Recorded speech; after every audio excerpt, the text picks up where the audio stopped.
maalumaan balleesse kan na dhiiste bilaata tarii waan si miidhe kanaaf na baqatta yoo na bira jirtu maaltu sitti irratee ergaa na gante maaltu immoo siif guute ni beelofte moo ni dheebotte laata yoo na bira jirtu kamtu sitti irrata midhaan immoo bishaan kamtu sitti hanqate osoo si wajagu maalumaaf na gante qabdaaree sababa isa na himattu kana nan hin guunne isa na komattuuf maal ta'inna laata inni sitti hanqate ergaa na dhiiste inni ati argatte hin dhageenye takka wanta ati taate ofiif deemuu wallee wanta sitti irrate jaalaltaa kee dhiiste kan biraa filatte jaalalli koo adda inni ansiif qabu ani yaadeen beeku yoomiyyuu si dhabu qaba jedheen boona asii abdii godhadhee si waliin jiraachuu kunoo si filadhee ati garuu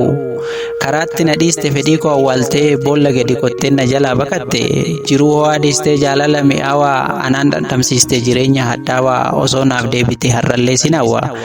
taa'ee jettu taa'aa deemi jettu deemaa akka ati jette siif ta'ee hundumaa nagatteerta jedhee too hin yaadne gonkumaa ciisi jettu ciisaa ka'ii jettu ka'aa ajaja kee hunda waan mara danda'a jiraachuudhaan hawwe si waliin callisee waan jettu danda'e hunda isaatu obsee ati garuu argaa koo jibbita miilan na dheeffita balleessaa koo malee cubbuu narra tuulta kana hunda gootee bu'aa maal argatta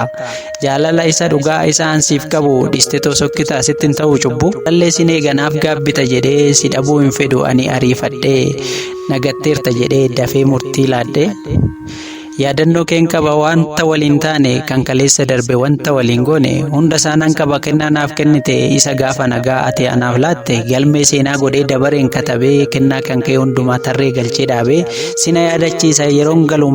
manaayis dhiisee ba'u yaadannoon nafaana yaada keen dhiphadha siif dhabee boqonnaa si dagachuuf jedhee suura kee balleessee kennaa kan kee hunda ofirraa fageessee yaadannoo kee maal godhee tanneessa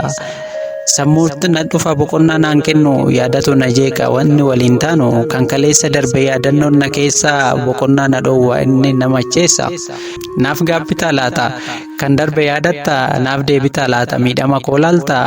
ani gara kiyyaan sin eega hawwiidhaan jaalala keen qaba sin fedha onneedhaan kanaaf asiif caba boqonnaa sii dhaba osuman si yaadu waa'ee kee gaggaba waa'ee maguutirraa sii dhabu man jibba dugda natti hin galinnaaf na yaadaraa boqonnaa hin qabu si arguuf anjoora